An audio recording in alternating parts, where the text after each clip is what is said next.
Okay, welcome back to the School of Why podcast. Today we've got somebody that I've recently met, Sam Kabert. How are you, Sam? Doing well, Frankie. Thank you so much for having me on your show.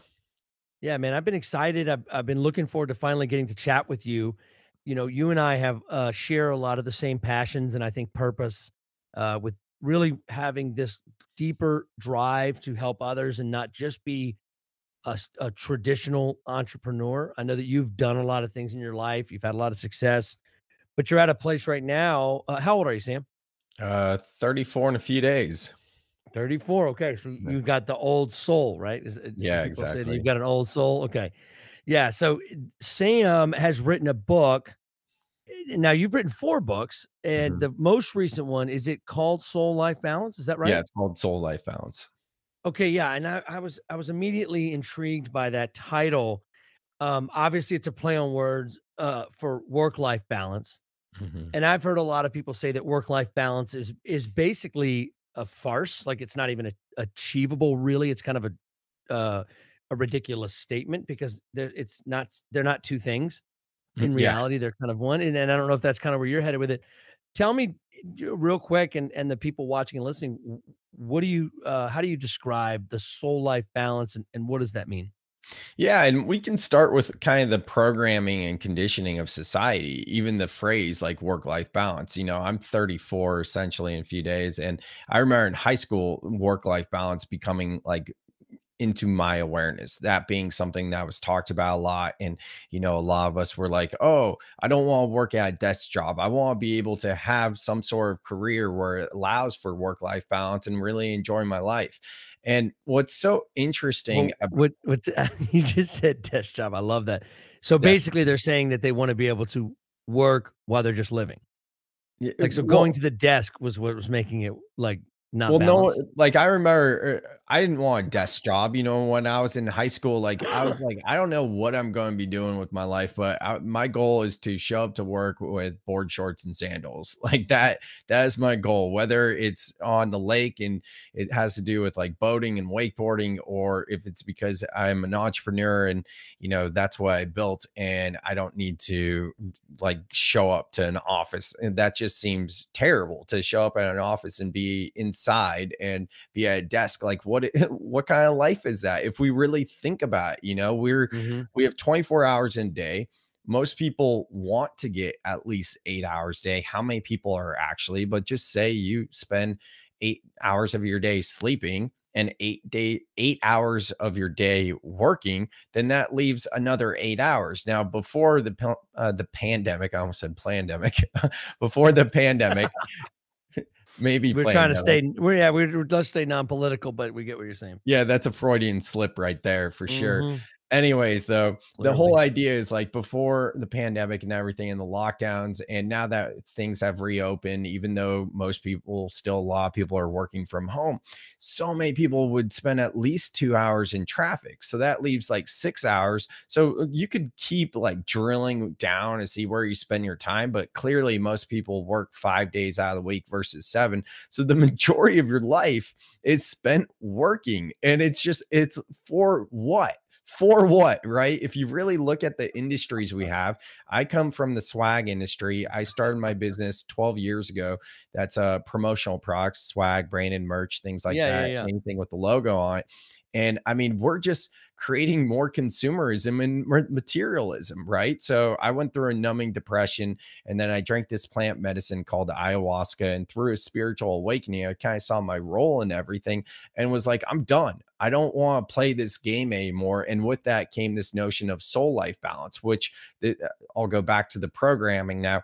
Work life balance. Now, the W in work comes before the L in life. Typically, if we look at common expressions, and the letter closer to the A in the alphabet would go close. So technically it should be life work balance. So there's just a subtle programming in saying work life balance that has us continuously going in our mind, oh, I'm going to Work prioritize comes first. work over my life, which in I like that. reality, work is a True. part of your life. You don't have two separate lives. There's no personal life and business life. You know what I mean?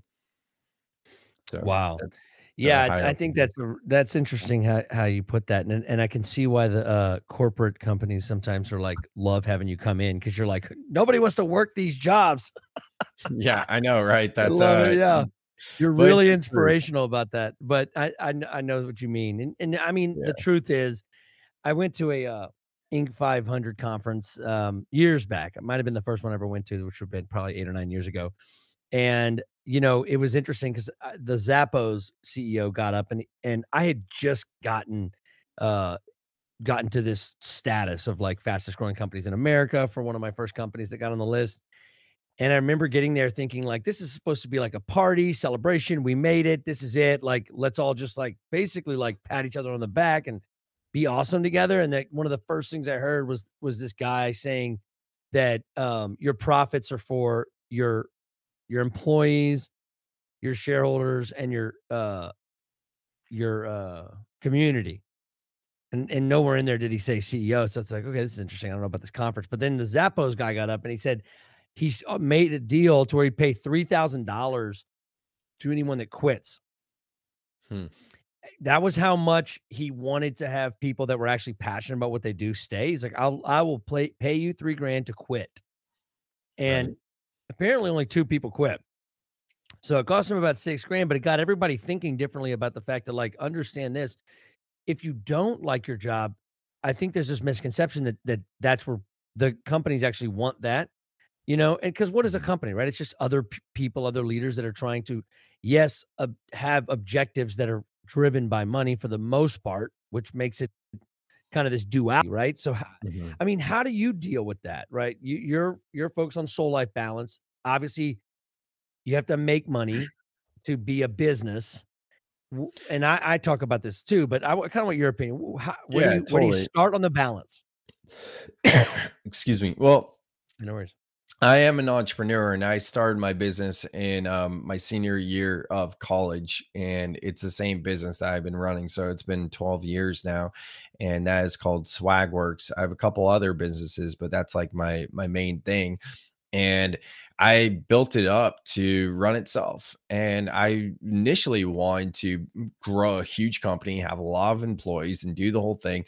Meanwhile, my parents are both entrepreneurs, and they're telling me like, "No, you don't want that. Employees are headaches, and there's a lot to be said to being small and nimble for your Mhm. lifestyle and all this type of stuff." And I was like, "What do you guys know? Wanting to really build it out." And also, I had read Tim Ferriss's book, 4 Hour Work Week, which talks about the NR, the new rich, and Now, building a when did lifestyle. you read that? How long ago? That was probably 2013. So like a Yeah, few years. you seem like somebody who's read that book. Oh I man. definitely felt that vibe whenever I first saw you.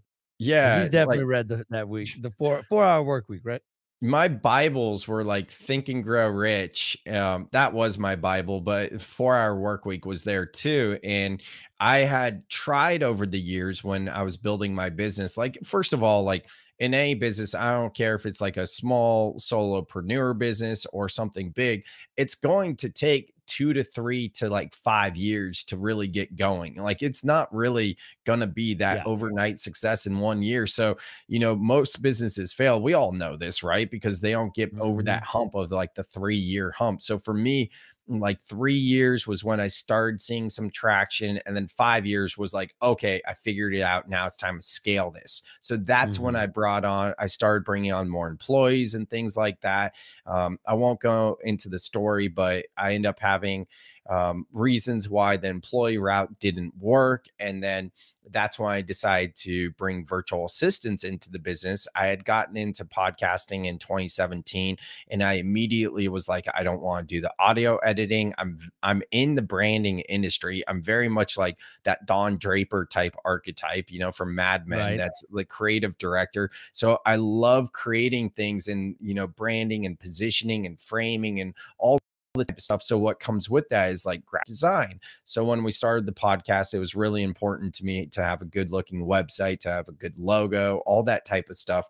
And we did. And initially in Silicon Valley, we were partnered with some legit organizations sponsoring the podcast. Like within the first 2 months, interviewing movers and shakers in Silicon Valley, interviewing a Niners Super Bowl champion at where the Niners play at the brand new Levi's Stadium. Like, amazing things right away. So we're seeing the success and just went deeper. I started a media company. We end up having 5 different podcasts on the show. And the idea was like, hey, we can grow this thing larger than ourselves. And I found different people to be the hosts, basically told them, don't worry about anything.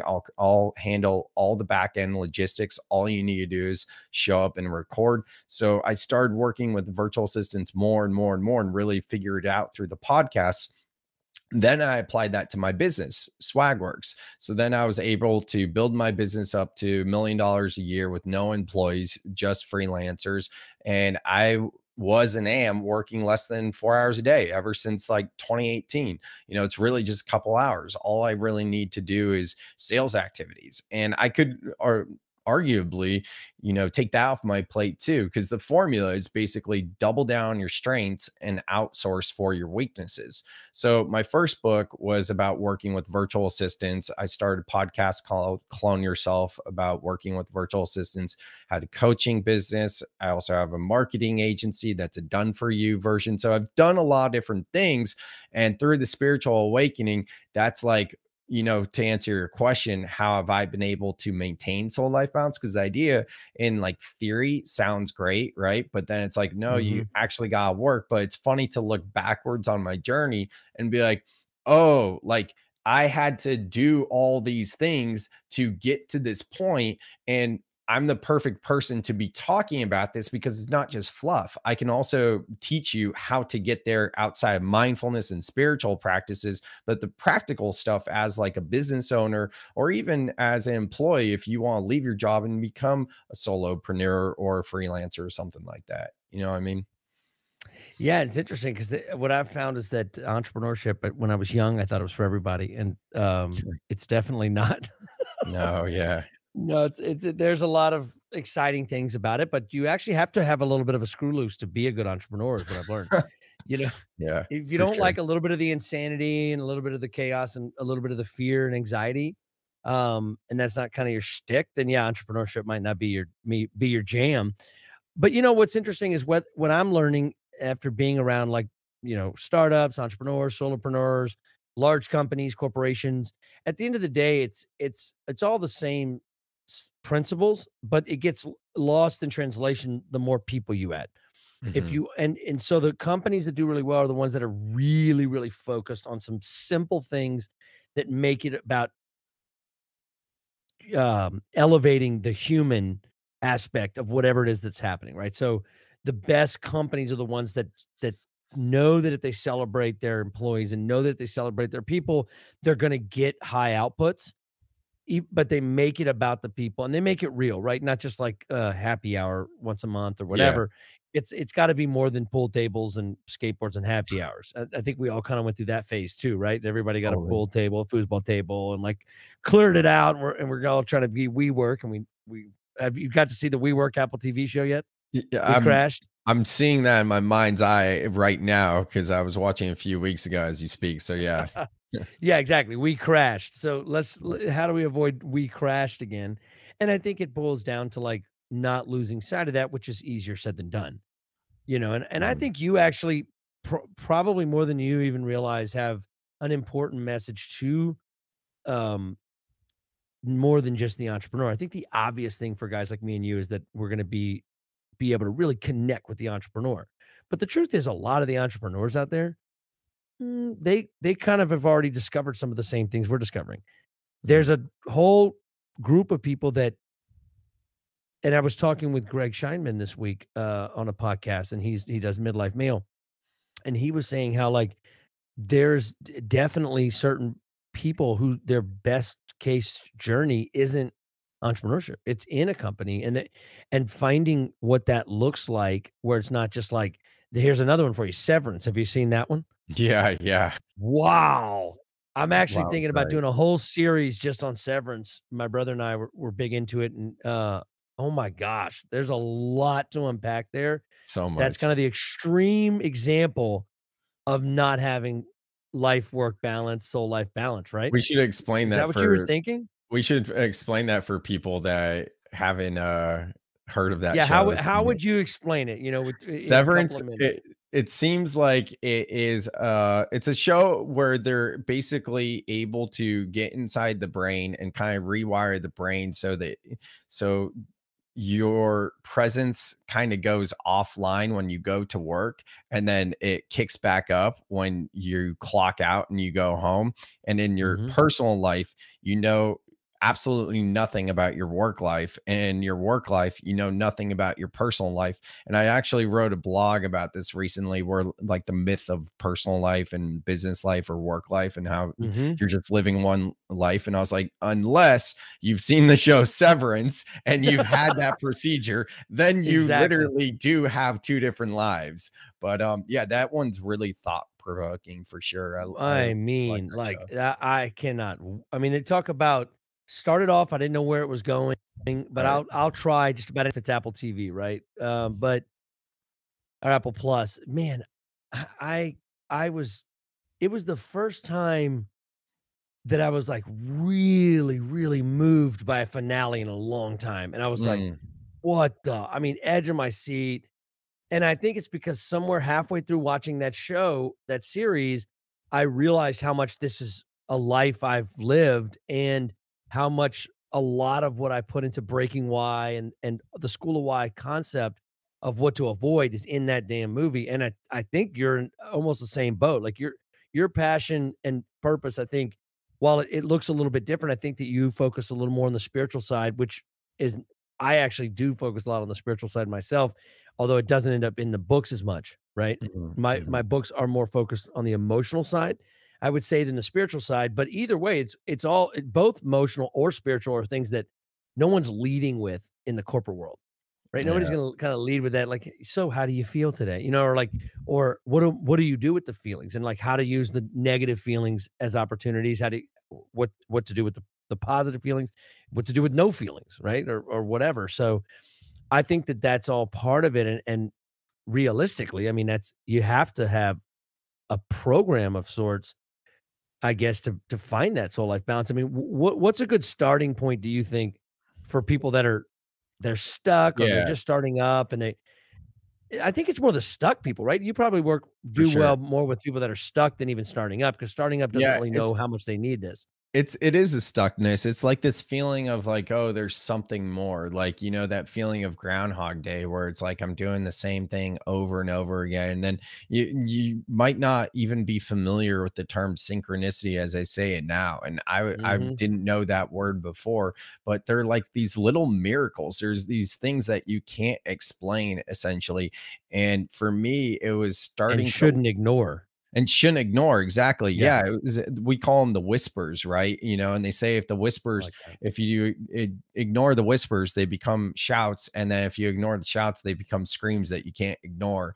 And, you know, it's gonna, manifest into reality that Ain't that the is truth? literally going to course correct you. And, you know, I think a good principle that I try my best to live by is going with the flow of the river rather than swimming upstream. And Oh when my I've gosh, I use that all the time. I love that. Right? Yeah, like, Yes, if you it's a just really good analogy. totally, if you find, like, you're banging your head against the wall and it feels like you're swimming upstream and you can't get things to work and you have all these obstacles, it's really just the universe gently guiding you, well, maybe not gently, depending how big these obstacles are, Well, to depending course how correct. big a river you're in too. Yeah, I mean, these are all analogies, right? But it goes back to what I I was call it talking about, pushing the river. So, like, trying to pushing the push a river back, which is, clearly ridiculous unless you're a dam, right? maybe if you're Moses or, like, Aquaman or something like Either that, Moses, Aquaman, or the Hoover Dam, then or you Poseidon. you can stop listening right now and don't bother getting Sam's book. But Yeah, everybody else, if you don't wanna try to push the river because when you turn around and go that it's like, WTF, right? I mean, it's like, yeah. "What have I been doing?" And we've all had those moments, like, "Shit."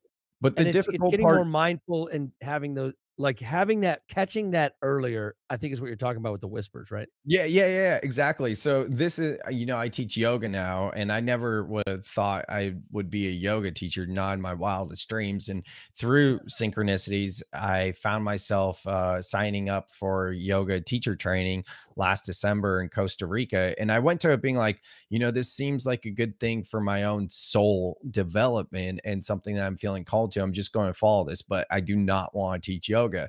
And then within the first day of being there, I was like, oh no, I think I do. And then I decided, no, I do. And I want to do men's work and all this type of stuff. And it's something I talk about in my yoga classes all the time, that it's just this awareness, right?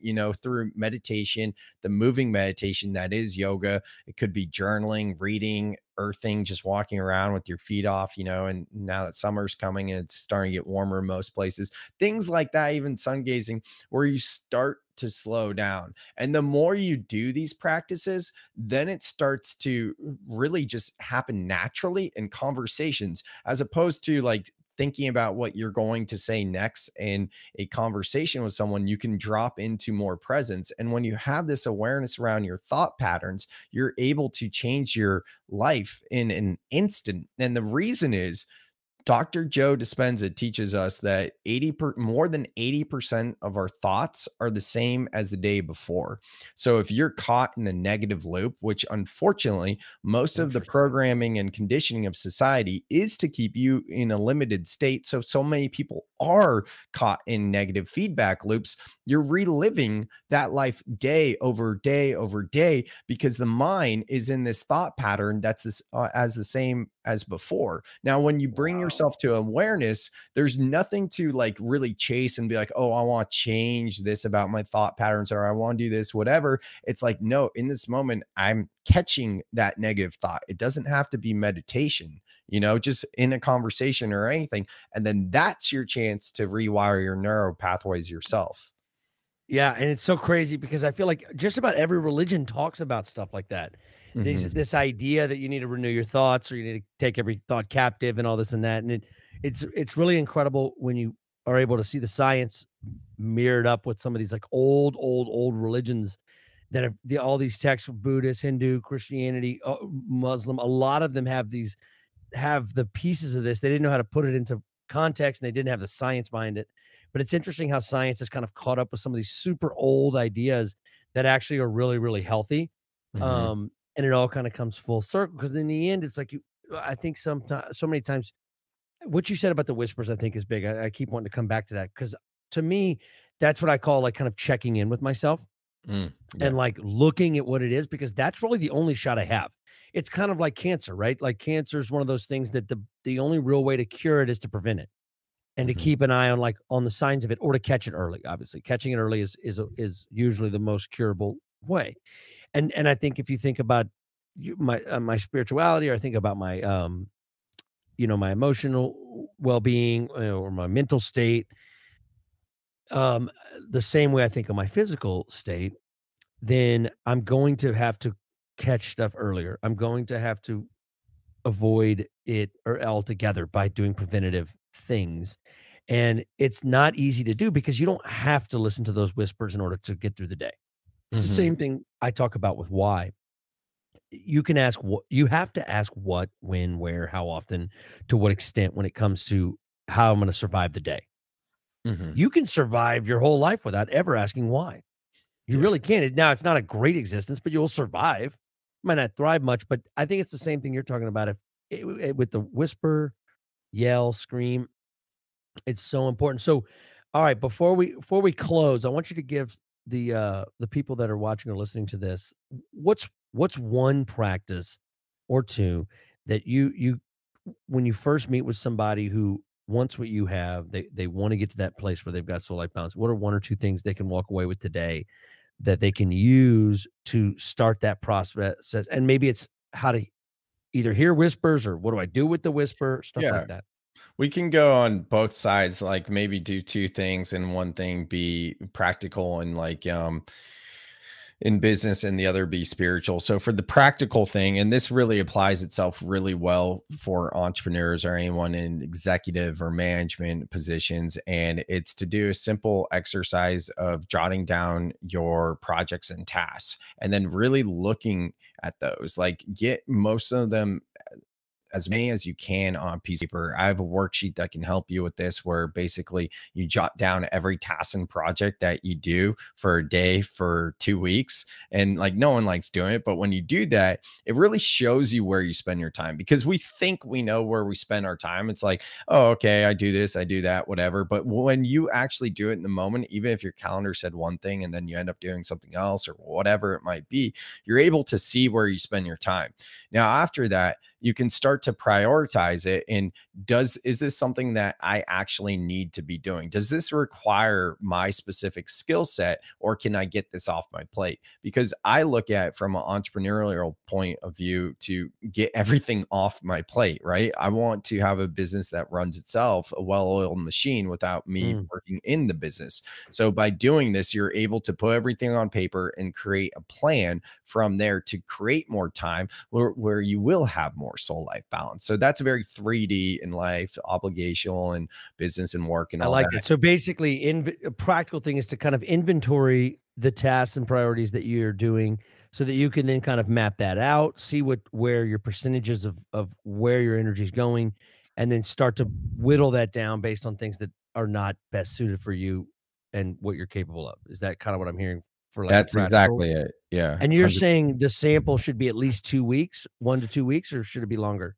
I mean, if you really want to go all in, really dedicate, I think on a more normalish week or two would be great. Nothing's really normal. For people that just want to get done and just go, I think it's totally fine to just like take 20, 30 minutes and write everything out. Maybe you look at your calendar and see where you have things What's calendared scheduled out. for the next week or 2? Yeah, Yeah. interesting. Just knowing that a lot of times, like it might be on your calendar, even if it's like 2 hours to work on something. And then you're like, oh, well, I'm not doing this with someone, so I can reschedule this for another date or I whatever happens. mean, talk about that's the hardest. Yeah. I hate to admit this, but I don't even schedule a time for that. I just put it on the day, and Yeah. then I'll, like, circle back to it and try to get a couple down, and then I'll move it to the next day. I stopped even scheduling the day. I who am know I we kidding? I we can't do could, it. in terms of soul life balance, we could go even deeper and talk about that, because I'm someone who used to have everything calendared out, where now I have like only my calls. That's it. And and yeah, it's just interesting going through this journey, looking at the way I approach like doing things and goals and all that type of stuff, and finding something that works for me better now. Bringing it to the soul side, I'm a big fan of breath work. I think breath work is a great way Mm, to drop in. And, meditation is so intimidating to many people. Oh, am I doing this right? Oh, am I not doing this right? Oh, right. this is boring, all this type of stuff. And breath work journeys are absolutely incredible. That's basically like 60 to 90 minutes just breathing nonstop. And it sounds kind of silly if you haven't heard of it, but actually, what a breathwork journey does, without any psychedelics or any sort of medicine or anything else, just you and your breath and a facilitator, it releases DMT. Now, DMT is the chemical that actually gives the psychedelic trip for most of these plant medicines and earth medicines and psychedelics. Now, we were born with DMT. It releases when we're born and when we die and when women give birth. So the science behind DMT isn't 100% clear of what it is, but it's also known as the God molecule. It's the thing that connects you with your higher self, your soul. So Nice. through doing something like a breathwork journey, the first time The I did, God I molecule, literally, that sounds pretty badass.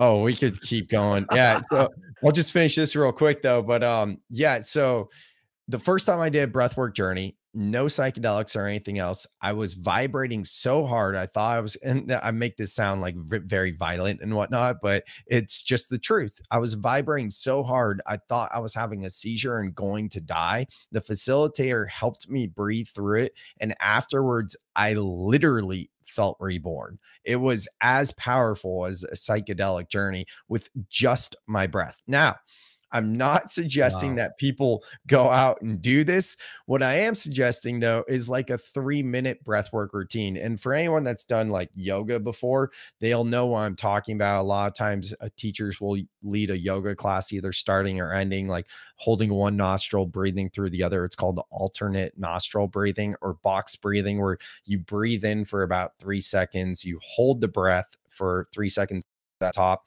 then you exhale for three, you hold it at the bottom, then you inhale for four, do it through four, do it up to like 5 seconds, and you Yeah. can build off of that. These are nice, simple exercises that anyone can do without any like training and access, and they're 100% safe.